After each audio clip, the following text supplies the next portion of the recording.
ఈ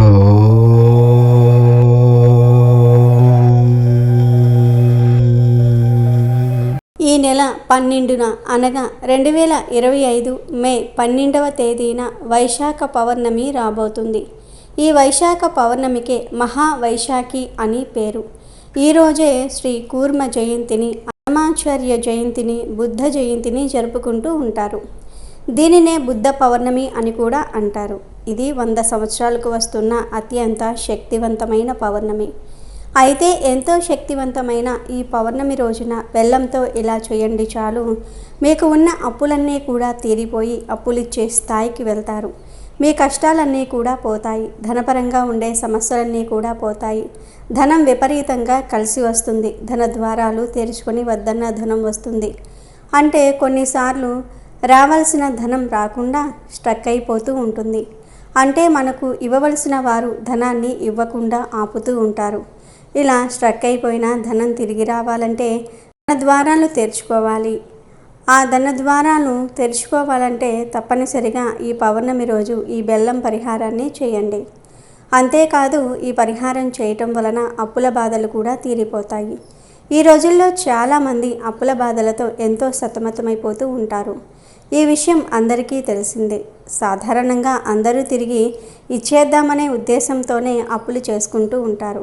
కానీ అప్పు తీసుకున్న తర్వాత ఆ అప్పులకు వడ్డీలు కట్టడంతోనే సరిపోతుంది. అసలు కట్టలేరు, కానీ వడ్డీ కట్టుతూనే ఉంటారు. ఇలా అనేక మంది అప్పులు తీసుకొని తిరిగి ఆ అప్పులను కట్టలేక ఎంతో బాధపడిపోతూ ఉంటారు, ఇబ్బంది పడిపోతూ ఉంటారు. కానీ మీరు ఈ పౌర్ణమి రోజున బెల్లంతో ఈ చిన్న పరిహారం చేసుకుంటే ఖచ్చితంగా మీకు ఎంత అప్పులు ఉన్నా తీరిపోతాయి. లక్షల్లో కావచ్చు, వేలల్లో కావచ్చు, కోట్లల్లో కావచ్చు, మీకు ఎంత అప్పులు ఉన్నా ఖచ్చితంగా తీరుతాయి. ఎందుకంటే బెల్లానికి అప్పులను తీర్చేసే శక్తి ఉంది, ధనాన్ని ఆకర్షించే శక్తి ఉంది. ఎలా అంటే ఈ పరిహారం చేయటం వలన ధన ద్వారాలు తెరుచుకొని స్ట్రక్ అయిపోయి ధనం తిరిగిపోయి ధనం మీ దగ్గరికి వస్తుంది. అంటే మీకు డబ్బు ఇవ్వవలసిన వారు ఇవ్వకుండా ఆపేస్తారు కదా, అలాంటి వాళ్ళు తిరిగి ధనాన్ని మీ చేతికి ఇస్తారు. లేదా రావాల్సిన లోన్స్ వస్తాయి, లేదా మీకు రావాల్సిన ఆస్తులు వస్తాయి. ఇలా ఏదో ఒక విధంగా ధనం మీ వద్దకు వస్తుంది. ఆ ధనంతో మీరే మీ అప్పులను తీర్చుకోగలుగుతారు. వీలైతే మీరే అప్పులిచ్చే స్థాయికి వెళ్తారు. మరి ఇంతకీ ఈ పౌర్ణమి రోజు బెల్లంతో ఏం చేయాలి అనే విషయాన్ని ఇప్పుడు మనం ఈ వీడియోలో వివరంగా తెలుసుకుందాము. ఫ్రెండ్స్, ఫస్ట్ అయితే ఈ వీడియోకి ఒక లైక్ కొట్టండి. అలాగే కామెంట్ బాక్స్లో జై శ్రీరామ్ అని ఒక చిన్న కామెంట్ చేయండి. అదేవిధంగా మన ఛానల్ని సబ్స్క్రైబ్ చేసుకోవటం మర్చిపోవద్దు. బెల్లం అందరి ఇళ్లల్లో ఉంటుంది. పంచదార కన్నా బెల్లం చాలా మంచిది. అందుకే చాలామంది బెల్లాన్ని వినియోగించుకోవడానికే ఎక్కువగా మక్కువ చూపిస్తూ ఉంటారు. ఆరోగ్యపరంగానే కాదు, పరిహారాల పరంగా కూడా బెల్లానికి ఎంతో ప్రాముఖ్యత ఉంది. బెల్లంతో ఎటువంటి పరిహారాలు చేసినా 100కు 100% ఫలితాలు వస్తాయి.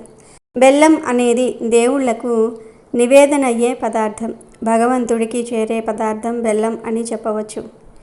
ప్రసాదం పెట్టినా అది భగవంతుడికి నివేదన అవ్వబోతుందో లేదో మనకు తెలియదు. భగవంతుడు స్వీకరిస్తాడో లేదో తెలియదు. కానీ బెల్లాన్ని మాత్రం స్వీకరిస్తాడని శాస్త్రాలు చెప్తూ ఉన్నాయి. కాబట్టి ఈ రోజున బెల్లంతో ఈ పరిహారం చేయండి. చేసుకుంటే మనకు మంచి ఫలితాలు అయితే ఉంటాయి. అసలు ఈ పౌర్ణమి రోజు ఏం చేయాలి అంటే ముందుగా ఒక పసుపు రంగు వస్త్రం తీసుకోండి. అలా తీసేసుకున్న తర్వాత అందులో 100 గ్రాములు కానీ, 150 గ్రాములు కానీ, 200 గ్రాములు కానీ, లేదా 250 గ్రాములు కానీ, ఇలా ఈ బరువుతో ఉండేంత బెల్లాన్ని ఆ క్లాత్లో పెట్టండి. అలా పెట్టిన తర్వాత ఆ క్లాత్లోనే 5 యాలకులు, కాస్త పచ్చకర్పూరము, 11 రూపాయలు, చిటికెడంత కుంకుమ, పసుపు, అక్షింతలు అన్నీ కూడా చిటికెడు వేసేసుకోండి, సరిపోతుంది. ఇక్కడ చూపించే విధంగా బెల్లం గడ్డ, ఆ తర్వాత కాస్త పచ్చకర్పూరం వేయండి. పచ్చకర్పూరం లేకపోతే 2 నార్మల్ కర్పూర బిళ్ళలు పెట్టండి. 11 రూపాయలు పెట్టుకోండి. ఎవరైతే మా జీవితంలో అప్పు తీరాలి, అప్పు నుంచి బయటపడాలి, అప్పు అనేది ఉండకూడదు, అప్పు ఇచ్చే స్థాయికి మేమే ఎదగాలి, మాకు ఈ సంవత్సరం బాగా కలిసి రావాలి అనుకునే వాళ్లకు అప్పు తీర్చుకోవడానికి, అప్పు నుంచి బయటపడడానికి పరిహారం అనుకూలిస్తుంది. ఈ విధంగా చేయటం వల్ల ఖచ్చితంగా ఫలితమైతే ఉంటుంది. శాస్త్రాల ప్రకారం బెల్లం చాలా శుద్ధి అయినది, చాలా పవిత్రతను కలిగి ఉంటుంది. అలాంటి బెల్లంతో పరిహారం చేసుకున్నాం కాబట్టి మనకు 99% ఫలితం వచ్చే అవకాశాలు ఉంటాయి. ఈ పరిహారం మీరు పౌర్ణమి రోజు ఎప్పుడైనా చేసుకోవచ్చు. ఎప్పుడు చేసినా ఫలితం ఉంటుంది. ఇదే సమయానికి చేయాలని ఏమీ లేదు. ఎప్పుడు చేసుకున్నా కానీ ఫలితాలు వస్తాయి.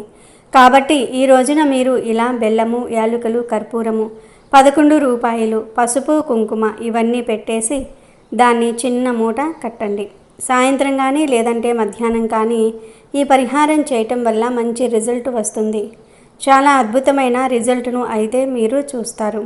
చెప్పుకున్న సైజులో ఉండే బెల్లం అయితే సరిపోతుంది. అలా బెల్లంతో ఈ విధంగా ఈ పరిహారం చేయటం వల్ల మంచి ఫలితం ఉంటుంది. అప్పు తీరుతుంది. అప్పు తీరే మార్గాలు తెలుస్తాయి. బెల్లం తీపి పదార్థం కాబట్టి లక్ష్మీదేవి కూడా ఇష్టపడుతూ ఉంటుంది. ఇలా బెల్లంతో ఈ పరిహారం చేసుకోవటం వల్ల చాలా మంచి రిజల్ట్ ఉంటుంది. ఈ పరిహారానికి ఎరుపు వస్త్రం వాడకూడదు. పసుపు కానీ లేదా వైట్ కలర్లో ఉండేది కానీ తీసుకొని ఈ పరిహారం చేసుకోవాలి. అలా చేసుకుంటే సరిపోతుంది. ఇలా మూట కట్టిన తర్వాత ఆ మూటను తీసుకుని వెళ్ళి పూజ గదిలో పెట్టాలి. పెట్టి ఆ మూటకు మీ కోరికను చెప్పుకోవాలి. అంటే మేము అప్పుల బాధల నుండి బయటపడాలి, లేదా ఆగిపోయిన ధనం రావాలి, మేమే అప్పులిచ్చే స్థాయికి వెళ్ళాలి అని మీకు ఏ కోరిక అయితే ఉంటుందో ఆ కోరికను చక్కగా దేవుడికి వివరంగా చెప్పుకోండి. తర్వాత ఆ మూటను కాసేపు అలా పూజ గదిలో వదిలేసి, అంటే 2 గంటల పాటు వదిలేసి 2 గంటల తర్వాత తీసుకుని వెళ్ళి మనం రావి చెట్టు మొదట్లో కానీ లేదంటే వేప చెట్టు మొదట్లో కానీ వదిలివేసి రావాలి. అలా వదిలేసి వచ్చిన తర్వాత ఆ మూటను ఎవరు తీసుకున్నా మనకు ఇక సంబంధం లేదు. అలా పెట్టేసి రావటం వల్ల అప్పు తీరిపోతుంది. అప్పులు ఇచ్చే స్థాయికి వెళ్తాము. అప్పు తీర్చుకునే మార్గాలు తెలుస్తాయి. ఆ మార్గాల్లో మనం వెళ్ళటం వల్ల మనకు ఖచ్చితంగా అప్పు అనేది తీరుతుంది. చాలా అద్భుతమైన ఫలితం అనేది మనకు వస్తుంది. ఇలాంటి తిదివార నక్షత్రం చాలా అరుదుగా కలిసి వస్తుంది కాబట్టి ఈ రోజున మీరు ఏది చేసుకున్నా కానీ బాగుంటుంది. అందుకే ప్రయత్నించండి, ఫలితం పొందండి. ఈ పరిహారం చేస్తే అప్పులన్నీ కూడా తీరిపోతాయి. ఇక మీకు తిరగనేది ఉండనే ఉండదు. సిరి సంపదలు కలుగుతాయి. కనుక అందరూ కూడా ఈ విధంగా బెల్లం పరిహారం చేసి అప్పులను తీర్చుకొని శుభ ఫలితాలను పొంది ఆనందంగా జీవించండి. ఈ పౌర్ణమి చాలా విశేషమైనది కనుక ఈరోజు చంద్రోదయం అయిన తర్వాత లక్ష్మీ అమ్మవారిని పూజించండి. సింపుల్గా అమ్మకు పూజ చేసుకొని దానిమ్మ పండును లేదా దానిమ్మ గింజలను నివేదన చేయండి. తర్వాత ఆ దానిమ్మ గింజలను ప్రసాదంగా స్వీకరించండి. పౌర్ణమి రోజు లక్ష్మీదేవిని ఈ విధంగా పూజిస్తే చాలా సులభంగా అమ్మవారి అనుగ్రహం కలుగుతుంది. ఇక ఎవరైతే ధనపరమైన సమస్యలతో బాధపడుతూ ఉన్నారో, ధన సంపాదన పెరగాలని ఆశపడుతూ ఉన్నారో, అప్పులు తీరి సంతోషంగా ఉండాలని అనుకుంటూ ఉన్నారో వారందరూ కూడా ఈ పౌర్ణమి రోజున చక్కగా రాత్రి 8 గంటల నుండి 11 గంటల మధ్యలో చక్కగా ఒక పరిహారం చేసుకోండి. ఏమీ లేదు, గుమ్మం మీద ఈ నీటిని చల్లుకుంటే చాలు. మీ ధన సమస్యలు పోయి చక్కటి ధనలాభం కలుగుతుంది. ధనమే మిమ్మల్ని వెతుక్కుంటూ వస్తుంది. అంత బాగుంటుంది ఈ పరిహారం. అసలు ఏం చేయాలి అంటే ఈ పౌర్ణమి రోజు రాత్రి 8 దాటిన తర్వాత చక్కగా కాళ్ళు చేతులు కడుక్కొని లేదా స్నానం చేసుకొని ఒక గాజు పాత్రను కానీ గాజు గ్లాసును కానీ తీసుకోండి. గాజువి అయితే చాలా మంచిది. గాజువి లేకపోతే స్టీల్ గ్లాసును లేదా స్టీల్ గిన్నెను అయినా సరే ఈ పరిహారానికి వాడుకోవచ్చు. ముందు గ్లాసును లేదా గిన్నెను తీసుకుని దానిలో మంచి నీటిని పోయండి. ఉంటే గంగాజలం పోయండి, లేకపోతే మీరు త్రాగే నీరు ఉంటుంది కదా ఆ నీటిని పోసుకోండి. ఈ పరిహారాన్ని సిద్ధశాస్త్రంలో చెప్పారు కనుక జాగ్రత్తగా ఈ పరిహారం చేసుకుంటే మీ జీవితం బ్రహ్మాండంగా మారిపోతుంది. లక్ష్మీదేవి అనుగ్రహంతో ధనం విపరీతంగా వస్తుంది. కనుక ముందు గాజు పాత్రను తీసుకొని దానిలో నీళ్లు పోయండి. తర్వాత ఆ నీటిలో 3 చుక్కల పాలు వేయండి. ఆవు పాలు ఉంటే ఆవు పాలు వేయండి, లేకపోతే మామూలు పాలు వేయండి. పాలకు దరిద్రాన్ని తొలగించే గొప్ప శక్తి ఉంది. పాలంటే లక్ష్మీదేవికి ఎంతో ప్రీతి కనుక 3 చుక్కల పాలు వేయండి. ఆ తర్వాత దాల్చిన చెక్క ఉంటుంది కదా, ఆ దాల్చిన చెక్కను చిన్న ముక్క తీసుకొని ఆ చెక్కను పౌడర్ లాగా దంచి ఆ పౌడర్ను ఈ నీటిలో వేయండి. ఎందుకంటే దాల్చిన చెక్కకు నెగిటివ్ ఎనర్జీని తొలగించి పాజిటివ్ ఎనర్జీని, ధనాన్ని ఆకర్షించే శక్తి ఉంది. దాల్చిన చెక్కకు మన జీవితాలను మార్చే శక్తి ఉంది. మన కష్టాలను తీర్చే అద్భుత శక్తులు ఉన్నాయి కనుక చిన్న దాల్చిన చెక్క ముక్కను పొడి చేసి నీటిలో కలపండి. ఒకవేళ మీ దగ్గర దాల్చిన చెక్క లేకపోతే 3 లవంగాలను పొడి చేసి అయినా సరే నీటిలో కలపవచ్చు. ఆ తర్వాత చిటికెడు కర్పూరాన్ని అలాగే అర స్పూన్ పసుపును కూడా ఆ నీటిలో వేయండి. కర్పూరము పసుపు గురించి ప్రత్యేకంగా చెప్పవలసిన అవసరం లేదు. వీటికి పరిహార శాస్త్రంలో ఎంతో ప్రాధాన్యతను ఇచ్చారు.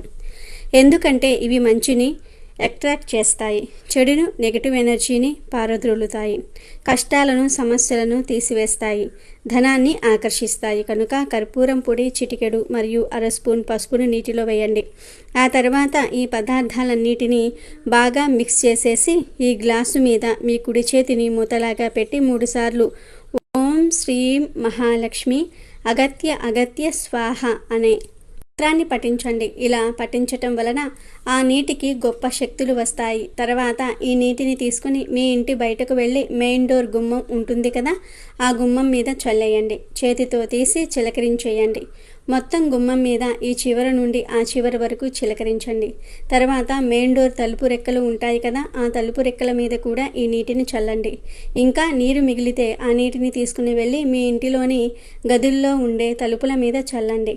ఇలా ఈరోజు గుమ్మం మీద తలుపుల మీద ఇలా ఈ నీటిని చల్లటం వలన మీ ఇంట్లోని నెగిటివ్ ఎనర్జీ అంతా కూడా పోతుంది, పాజిటివ్ ఎనర్జీ వస్తుంది. లక్ష్మీదేవి నేరుగా మీ ఇంటికి వస్తుంది. అమ్మవారు రావటంతోనే మీ ఇంట్లోని ధన సమస్యలు పోతాయి, నిధులు వస్తాయి, ధనలాభం కలుగుతుంది. శీఘ్రంగా మీకు ఉండే ధన సమస్యలు అప్పుల బాధలు పోతాయి. అమ్మవారి అనుగ్రహంతో మీరు కోట్లు సంపాదించే యోగాన్ని పొందుతారు. అవకాశాలు మిమ్మల్ని వెతుక్కుంటూ వస్తాయి. విపరీతంగా మీరు ధనం సంపాదిస్తారు, కోటాను కోట్లు సంపాదిస్తారు. ఈ పరిహారాన్ని ఈ పౌర్ణమి రోజు రాత్రి 8 నుండి 11 గంటల మధ్యలో మాత్రమే చేయాలి. అప్పుడే ఫలితం వస్తుంది, ధనలాభం కలుగుతుంది. పౌర్ణమి రోజు ఇప్పుడు మనం చెప్పుకున్న పరిహారాన్ని చేసి లక్ష్మీదేవి అనుగ్రహంతో సకల ఐశ్వర్యాలను పొంది ఆనందంగా జీవించండి. అయితే ఈరోజు తులసి చెట్టు మొదట్లో దీనిని చల్లితే చాలు, మీకు ఉన్న కష్టాలన్నీ కూడా పోతాయి, కన్నీళ్లు పోతాయి, దుఃఖం పోతుంది. మీరు ఎప్పటి నుండో ఎదుర్కొంటున్న సమస్యలన్నీ కూడా పోయి లక్ష్మీదేవి అనుగ్రహంతో కుబేరులుగా మారిపోతారని శాస్త్రం చెప్తోంది. తులసి మొక్క గురించి అందరికీ తెలుసు. అందరి ఇళ్లల్లో తులసి చెట్టు ఉంటుంది. మన హిందూ సంస్కృతిలో మొక్కలకు చాలా ప్రాముఖ్యత ఉంది. మన దేవుళ్లతో పాటు కొన్ని మొక్కలను పరమ పవిత్రంగా భావించి పూజిస్తూ ఉంటాము. అలా ప్రతిరోజు పూజింపబడే మొక్కలలో తులసి మొక్క కూడా ఒకటి. శ్రీ మహావిష్ణువుకు ప్రీతిపాత్రమైన మొక్క తులసి మొక్క, లక్ష్మీదేవి స్వరూపం కూడా. అందుకే శ్రీ మహావిష్ణువు పూజలో తులసి ఆకులను ఖచ్చితంగా ఉపయోగిస్తారు. ఇలా తులసి ఆకులతో పూజ చేయటం వల్ల లక్ష్మీ సమేత విష్ణుమూర్తి అనుగ్రహం లభించి సిరి సంపదలు లభిస్తాయని ప్రజల నమ్మకం. వాస్తు శాస్త్రం ప్రకారం తూర్పు దిశలోనే తులసి మొక్కను ఉంచాలి. ఒకవేళ ఇంట్లో తూర్పు దిశలో తులసి మొక్క నాటేందుకు స్థానం లేకపోతే ఉత్తరం లేదా ఈశాన్యం కూడా దిక్కులలో తులసి మొక్కను పెంచవచ్చు. ఈ దిక్కుల్లో తులసిని నాటడం వల్ల ఇంట్లోకి సానుకూల శక్తి ప్రవహిస్తుంది. లక్ష్మీదేవి అనుగ్రహం కూడా మీపై ఎల్లప్పుడూ ఉంటుంది. ముళ్ళ పొదలకు దగ్గరలో కూడా తులసి మొక్కను ఉంచకూడదు. అరటి చెట్టుకు దగ్గరలో తులసి మొక్కను నాటితే చాలా మంచిది. ఆయుర్వేద శాస్త్రం ప్రకారం తులసి మొక్కలో ఎన్నో ఔషధ గుణాలు ఉన్నాయి. దీన్ని ఇంటి ఆవరణలో ఉంచటం వల్ల ఇంట్లోకి ప్రతికూల శక్తులు రాకుండా అడ్డుకుంటుంది, సానుకూల శక్తిని ఆహ్వానిస్తుంది. అందుకే తులసి మొక్కను ఎంతో పవిత్రమైనదిగా పరిగణిస్తారు. అయితే ఈ తులసి మొక్క దగ్గర పౌర్ణమి రోజు ఈ ఒక్కటి పోస్తే చాలు, మీ కష్టాలు, కన్నీళ్లు, దుఃఖాలు అన్నీ తొలగిపోతాయి. లక్ష్మీదేవి అనుగ్రహం కలుగుతుంది, దరిద్రమంతా కూడా పోతుంది అని పండితులు చెప్తూ ఉన్నారు. అంటే చాలామంది చెప్పుకోలేని సమస్యలతో వారికి వారే లోపల కుమిలిపోతూ ఉంటారు. ఒంటరిగా కూర్చుని ఏడుస్తూ ఉంటారు, దుఃఖపడుతూ ఉంటారు. నాకే ఎందుకు కష్టాలు వస్తూ ఉన్నాయి అని బాధపడిపోతూ ఉంటారు. ఇలాంటి కష్టాలు ఉన్న వారందరూ కూడా తప్పక ఈ పౌర్ణమి రోజు తులసి చెట్టు దగ్గర ఈ పరిహారాన్ని చేశారంటే మంచి ఫలితాలను పొందుతారు. మరి ఏం చెయ్యాలో ఇప్పుడు మనం ఈ వీడియోలో తెలుసుకుందాం. కష్టాలు, కన్నీలు, ధన సమస్యలు, దరిద్రము మిమ్మల్ని పట్టి పీడిస్తూ ఉన్నాయి అని బాధపడేవారు ఒక చిన్న గ్లాస్ లేదా బాటిల్ తీసుకోండి. దానిలో కొన్ని ధనియాలు వెయ్యండి. అంటే 1 స్పూన్ ధనియాలు వెయ్యండి. చిటికెడు కుంకుమను కూడా వెయ్యండి. తర్వాత కొంచెం వాటర్ పోయండి. గ్లాస్ సగానికి పోయండి. తర్వాత వాటన్నిటిని కూడా బాగా కలిపి అంటే బాగా మిక్స్ చేసి మీ చేతిని గ్లాస్ పైన మూతలాగా పెట్టి మీరు పడుతున్న కష్టాలు పోవాలని కోరుకోండి. మీకు ఉన్న దుఃఖాలు, బాధలు, ఆర్థిక సమస్యలు, ఇలా మీకు ఏ సమస్యలు ఉంటే ఆ సమస్యలు పోవాలని సంకల్పం చెప్పుకోండి. మనసులో చెప్పుకోండి చాలు. ఇలా చెప్పుకున్న తర్వాత ఈ వాటర్ను తీసుకుని వెళ్ళి మీ ఇంట్లో పూజలు చేసే తులసి మొక్క మొదట్లో పోసేయండి. ధనియాలతో సహా పోసేయండి. అంతే. ఇక ఈ పరిహారం చేసిన విషయం మర్చిపోండి. ఈ పరిహారం చేసిన 24 గంటల్లో మీరు ఖచ్చితంగా శుభవార్తను వింటారు. ఎందుకంటే ఈ పౌర్ణమి తిథి చాలా శక్తివంతమైనది గనుక 24 గంటల్లో మీ కోరిక నెరవేరి తీరుతుంది. కానీ ముఖ్య విషయం ఏమిటంటే ఈ పరిహారాన్ని రహస్యంగా చేసుకోవాలి. చేస్తున్నట్లు ఎవ్వరికీ చెప్పకూడదు. ఇంట్లో వారికి చెప్పుకోవచ్చు, ఫ్రెండ్స్కి, బయటి వారికి మాత్రం చెప్పకూడదు. అలాగే ఉదయం పూట కానీ లేదా సాయంత్రం సంధ్యా సమయంలో కానీ ఈ పరిహారాన్ని చేయాలి. రాత్రి సమయంలో చేయకూడదు. ఈ నియమాలు పాటిస్తూ ఈ పరిహారం చేశారంటే ఖచ్చితంగా మీ సమస్యలు తీరిపోతాయి. అమ్మవారే మీకు తోడుగా ఉండి మిమ్మల్ని ముందుకు నడిపిస్తుంది. కష్టాలు, కన్నీళ్లు రాకుండా ఉంటాయి. కనుక ప్రతి ఒక్కరూ కూడా ఈ పరిహారం చేసి శుభ ఫలితాలను పొందండి. అయితే ఎంతో పవిత్రమైన ఈ వైశాఖ పౌర్ణమిలోపు ఆవు కనిపిస్తే ఈ మాట అనండి చాలు. తరతరాలకు తరగని ఆస్తి వస్తుంది. కష్టాలన్నీ కూడా పోతాయి. సకల దేవతల అనుగ్రహం కలుగుతుంది. గోమాతకు మన సాంప్రదాయంలో ఎంతో ప్రాధాన్యత ఉంది. పరమాత్మ రూపమైన గోవును సంరక్షించటం మన బాధ్యత. సనాతన కాలం నుంచి మానవుని సంపద వృద్ధి పొందాలంటే గోవును పూజించమని ఋషులు పెద్దలు చెప్పేవారు. నేటి విజ్ఞానవేత్తలు కూడా ఆరోగ్య అభివృద్ధి, ఐశ్వర్య అభివృద్ధి జరగాలంటే కేవలం గో సంపదను పెంచుకుంటే చాలు అంటున్నారు. గో సంపద ఉన్నవాళ్ళు ఆయురారోగ్యాలతోనూ అష్టైశ్వర్యాలతోనూ ఉంటారనేది శాస్త్రరీత్యా కూడా యథార్థమే అని చెప్తూ ఉన్నారు. అంతేకాదు మానవుని మనసును భగవంతుని వైపు మళ్లించడానికి కూడా గోక్షీరం ఎంతో మేలు చేస్తాయి. గోక్షీరం తల్లిపాలకు ప్రత్యామ్నాయం. పూజా కార్యక్రమాల్లో ఆవు పాలు అత్యంత శ్రేష్టమైనవి. ఆవు పేడ, ఆవు పంచితము, పాలు, పెరుగు, నెయ్యి ఇవన్నీ అత్యంత పవిత్రమైనవే. గోదానం ఉత్కృష్టమైన దానం. ఎవరైతే గోదానం చేస్తారో వారు గోవు శరీరంలో ఎన్ని వేల రోమాలు అయితే ఉంటాయో అన్ని వేల సంవత్సరాలు స్వర్గలోకంలో నివాసం ఉంటారని పురాణాలు చెప్తూ ఉన్నాయి. గృహ ప్రవేశ సమయంలో గోవును ముందుగా గృహంలోనికి తీసుకుని వెళ్ళటం మన ఆచారం. గోవును రక్షించటం అంటే పరమాత్మను పూజించటమే. ప్రకృతి, మానవుడు పరస్పర పోషితాలు కనుక ప్రకృతిలో భాగమైన గోవును సంరక్షించటం మానవుని కర్తవ్యమే. ఒక గోవు తన జీవిత కాలంలో సగటున 25,000 మందికి ఆకలి తీరుస్తుందని చెప్తూ గోవును వధిస్తే ఆ రాజ్యంలో అరాచకం పెరిగి ప్రజలు నశిస్తారని పెద్దలు చెప్పారు. మనం తల్లిగా భావించే ఈ గోవుతో రోజు కొన్ని క్షణాల సమయం గడపటం వల్ల మన శరీరంలో ఉన్న అనారోగ్యాలన్నీ కూడా ఆ గోవు ముక్కులో ఉన్న ఒక గ్రంథి ద్వారా గ్రహిస్తుంది. ఆ తర్వాత మేతకు వెళ్ళినప్పుడు మన రోగ నివారణకు కావలసిన మూలికలను, గడ్డిని తిని అందుకు తగిన విధంగా పాలు ఇస్తుంది. ఆ పాలు తాగటం వల్ల మన వ్యాధి నయమవుతుంది. ఏ జీవికి లేని అద్భుత లక్షణాలు గోవులకు ఉన్నాయి.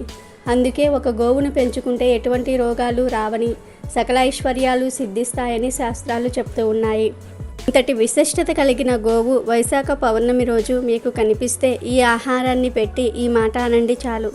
తరతరాలకు తరగని ఆస్తి వస్తుంది. లక్ష్మీదేవి అనుగ్రహంతో సమస్యలు, బాధలన్నీ కూడా పోతాయి.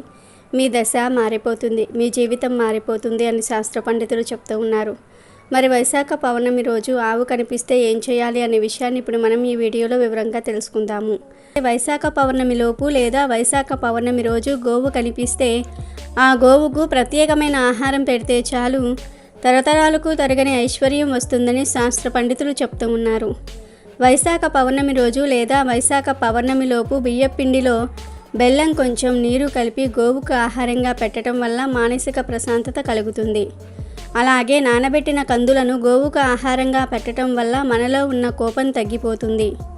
వైశాఖ పౌర్ణమి రోజు నానబెట్టిన కుసుమ గింజలను గోవుకు ఆహారంగా పెట్టడం వల్ల మనం చేసిన పాపాలు దూరమవుతాయి. నానబెట్టిన శనగలను ఈరోజు గోవుకు ఆహారంగా పెట్టడం వల్ల మనలో ఆధ్యాత్మిక చింతన ఏర్పడుతుంది. రాగిపిండి మరియు బెల్లము కలిపి గోవుకు పెడితే మనకు ఉన్న దరిద్రాలు తొలగిపోతాయి. వైశాఖ పౌర్ణమి రోజు నానబెట్టిన పెసర్లను ఆవుకు ఆహారంగా పెట్టడం వల్ల విద్యా అభివృద్ధి కలుగుతుంది. వైశాఖ పౌర్ణమి రోజు ఉడికించిన ఆలుగడ్డలను గోవుకు ఆహారంగా పెట్టడం వల్ల నరఘోష పోతుంది. అలాగే ఈరోజు ఆవుకు క్యారెట్ ఆహారంగా పెట్టడం వల్ల వ్యాపార అభివృద్ధి చెందుతుంది. బీట్రూట్ పాలకూరను కలిపి గోవుకు ఆహారంగా పెట్టడం వల్ల ఐశ్వర్యం కలుగుతుంది. వైశాఖ పౌర్ణమి రోజు గోవుకు దోసకాయను ఆహారంగా పెట్టడం వల్ల శత్రువులు మిత్రులు అవుతారు. టమాటాను ఆహారంగా పెట్టడం వల్ల వివాహ ప్రాప్తి కలుగుతుంది. ఈరోజు గోవుకు వంకాయను ఆహారంగా పెట్టడం వల్ల సంతాన ప్రాప్తి కలుగుతుంది. వైశాఖ పౌర్ణమి రోజు గోవుకు అరటి పండ్లు ఆహారంగా పెట్టడం వల్ల ఉన్నత పదవులు కలుగుతాయి. ఈరోజు బెండకాయను పెట్టడం వల్ల మనోధైర్యం కలుగుతుంది. దొండకాయను వైశాఖ పౌర్ణమి రోజు గోవుకు పెట్టడం వల్ల మనోవ్యాధి తొలగిపోతుంది. కొన్నపిండి బెల్లము కలిపి గోవుకు పెట్టడం వల్ల తెలివితేటలు పెరుగుతాయి. మినపపిండి మరియు బెల్లము కలిపి వైశాఖ పౌర్ణమి రోజు గోవుకు పెట్టడం వల్ల ఐశ్వర్యం కలుగుతుంది. గోధుమ పిండి బెల్లము కలిపి పెట్టడం వల్ల ఉద్యోగ ప్రాప్తి కలుగుతుంది. నానబెట్టిన పెసరపప్పు పెట్టడం వల్ల ఇంద్రియ నిగ్రహ శక్తి పెరుగుతుంది. నానబెట్టిన కందిపప్పు పెట్టడం వల్ల రుణబాధలు తీరిపోతాయి. నానబెట్టిన మినపప్పును పెట్టడం వల్ల సంపూర్ణ ఆరోగ్యాన్ని పొందుతారు. పచ్చిశనగపప్పు పెట్టడం వల్ల కుటుంబ కలహాలు దూరమవుతాయి. శనగపిండి బెల్లం కలిపి పెట్టడం వల్ల కోర్టు వ్యవహారాలలో విజయం పొందుతారు. వైశాఖ పౌర్ణమి రోజు గోవుకు నానబెట్టిన పొట్టు పెసరపప్పు పెట్టడం వల్ల బుద్ధి కుశలత కలుగుతుంది. ఇలా వైశాఖ పౌర్ణమి రోజు లేదా వైశాఖ పౌర్ణమి లోపు ఆయా పదార్థాలను భక్తితో గోవులకు సమర్పించుకుంటే మీకు ఉన్న సమస్యలు సులభంగా పోతాయి. తరతరాలకు తరగని ఐశ్వర్యం వస్తుంది. ఇలా మీరు గోవుకు ఆహారం పెట్టిన తర్వాత 3 సార్లు ఓం సురభయే నమః అనే మంత్రాన్ని పఠిస్తే సకల దేవతల అనుగ్రహం కలుగుతుంది. కష్టాలన్నీ కూడా పోతాయి. వైశాఖ మాసంలో జలదానం చేయకపోతే ఎలాంటి దుస్థితి కలుగుతుందో తెలిపే పురాణ కథను విందాం. పూర్వము ఇక్ష్వాకు రాజవంశమున హేమాంగుడను రాజు కలడు. అతడు అనేక గోదానములను చేసెను. భూమియందు రేణువులను లెక్కించుట, నీటి బొట్టులను గుణించుట, ఆకాశమునందలి నక్షత్రములు ఇన్నన్ని లెక్కించుట ఎంత కష్టమో, ఆ రాజు చేసిన దానములను లెక్కించుట అంత కష్టము. ఆ రాజు అనేక యజ్ఞములను చేసెను. గోదానము, భూదానము, తిలదానము మునగు దానములను కూడా లెక్కింపరాని అంత సంఖ్యలో చేసి చాలామంది బ్రాహ్మణులను సంతోషపరచెను. అతడు చెయ్యని దానమే లేదని ప్రసిద్ధి పొందెను. అందరికీ సులభముగా దొరుకునది జలము, అది దైవదత్తము, సులభము. అట్టి జలమును దానమివ్వటం ఏమిటని తలిచి జలదానమును మాత్రము చేయలేదు. తమ పుత్రుడగు వశిష్ఠుడు ఆ మహారాజునకు గురువు పురోహితుడు వశిష్ఠుడు జలదానము చేయమని పెక్కుమార్లు ఆ రాజునకు చెప్పెను. కానీ రాజు మాత్రము నీరు అమూల్యమైనది, వెలలేనిది, అట్టి దానిని దానమిచ్చినచో విలువైన ఫలితమేమి వస్తుంది? ఎవరికి సులభము కాని దానిని దానమిస్తే పుణ్యము కలుగునని అట్టి వస్తువులను దానమిచ్చెను. అలాగే ఎవరూ గౌరవింపని వారిని ఆదరించుటయే మంచిదని తలచి అంగవైకల్యము అలా బ్రాహ్మణులను, దరిద్రులను, ఆచారహీనులను ఆదరించి గౌరవిస్తూ ఉండేవాడు. ఆచారవంతులను, పండితులను, సద్బ్రాహ్మణులను ఆదరింపలేదు, గౌరవింపలేదు. అందరూ ప్రసిద్ధులను, ఉత్తములను మాత్రమే గౌరవించినచో అనాథలు, విద్యాహీనులు అయిన బ్రాహ్మణులకు, దరిద్రులకు ఆదరణ చెయ్యు వారెవరు? నేను అట్టివారినే గౌరవింతునని అట్టివారిని మాత్రమే గౌరవించెను, ఆచరించెను. ఈ విధముగా అపాత్రులకు మాత్రమే దానములు ఇచ్చెను. ఈ దోషమిచ్చే ఆ రాజు ఒక్కసారి కూడా జలదానం చేయకపోవుట వలన చాతక పక్షిగా 3 మార్లు జన్మించెను. ఒక జన్మలో గ్రద్దగా, కుక్కగా 7 మార్లు జన్మించెను. అట్టు పిమ్మట మిథిలా దేశమును పాలించు శత్రుకీర్తి మహారాజు గృహమున గోడపై ఉండే బల్లిగా జన్మించెను. అక్కడ వాలే కీటకములను భక్షించుచు బలియే హేమాంగద మహారాజు జీవనము గడుపుచూ ఉండెను. ఈ విధముగా 87 సంవత్సరములు కాలము ఉండెను.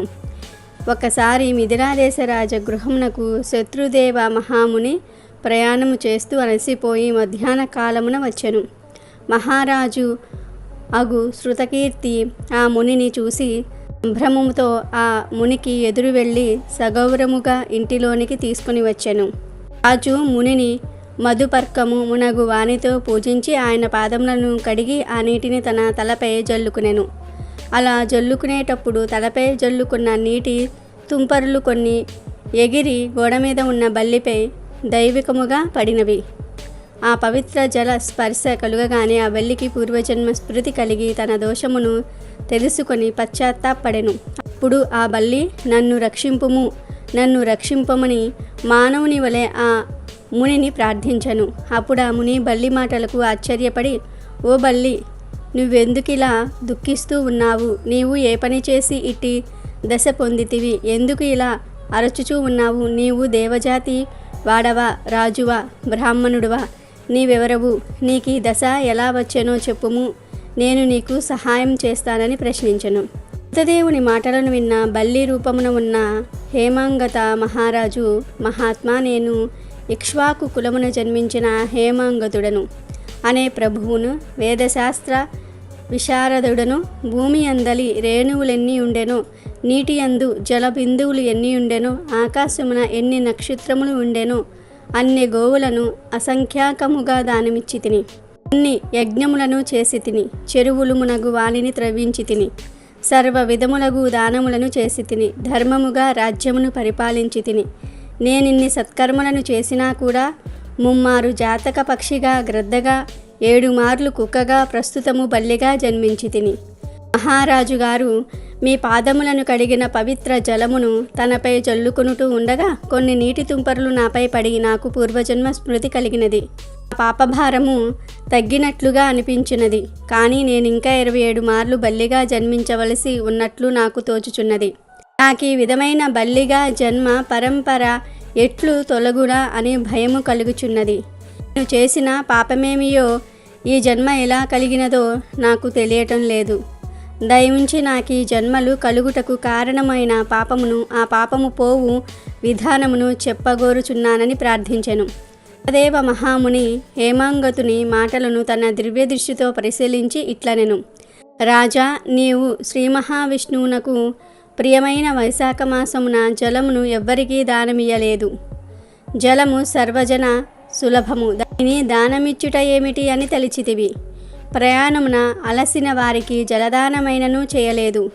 వైశాఖ మాస వ్రతమును కూడా పాటింపలేదు. హోమము చేయదలిసిన వారు మంత్ర పూతమగు యజ్ఞయందే హోమము చేయవలేను. అట్లుగాక బూడిదమున్నగు వానియందు హోమము చేస్తే ఫలమెట్లు కలుగును? అట్లే నీవును యోగ్యులకు వారికి దానమియ్యక అయోగ్యులకు వారికి దానములు ఇచ్చితివి. అపాత్రులకెన్ని దానములిచ్చినను ప్రయోజనము లేదు కదా. వైశాఖ మాస వ్రతమును చేయలేదు, జలదానమును చేయలేదు. అనాథలు, అంగవైకల్యములు కలవారు, దయచూప దగినవారు, వారిపై దయను చూపుట ధర్మము కాని వారు మాన్యులు, పూజ్యులు కారు. అట్టి వారిని పూజించుట ఫలదాయకము కాదు. వారిపై దయ, జాలి చూపించవచ్చును, కానీ గౌరవింపరాదు. జ్ఞానము, వేదశాస్త్ర పాండిత్యము, సజ్జనత్వము కలవారు శ్రీ మహావిష్ణువు స్వరూపులు. అట్టివారినే పూజింపవలేను. వీరిలో జ్ఞానవంతులు శ్రీ మహావిష్ణువుకు మిక్కిలి ఇష్టమైన వారు. అట్టి వారిని పూజించినచో తనను పూజించినట్లుగా భావించి శ్రీహరి వరములను ఇచ్చును. కావున జ్ఞానులైన వారు సర్వాధికులు, సర్వోన్నతులు. అట్టివారిని గౌరవింపకపోవుట వారిని అనగా శ్రీ మహావిష్ణువును అవమానించుటయే అగును. ఈ విధంగా చేస్తే ఇహలోకమున పరలోకమున దుఃఖము కలుగును. మానవుడు పురుషార్థములను సాధించాలంటే జ్ఞానుల సేవ, వారిని గౌరవించుట ముఖ్య కారణము. జ్ఞాన నేత్రములు లేనివారు అట్టి అంధులను ఎంతమందిని పూజించినా ఫలముండునా? గుడ్డివానికేమి కనిపించును? అతడేమి చెప్పగలడు? కావున జ్ఞానహీనులైన వారి ఎంతమందిని ఎంత పూజించినను, వారిని సేవించినను అవి నిష్ఫలములు, నిష్ప్రయోజనములు. అంతేగాక కష్టములను, దుఃఖములను కలిగించును. పురుషార్థములగు ధర్మార్థ కామ మోక్షములు ఎట్లు సిద్ధించును? తీర్థములు కేవల జలములు కావు, దేవతలు శిలారూపములు కారు.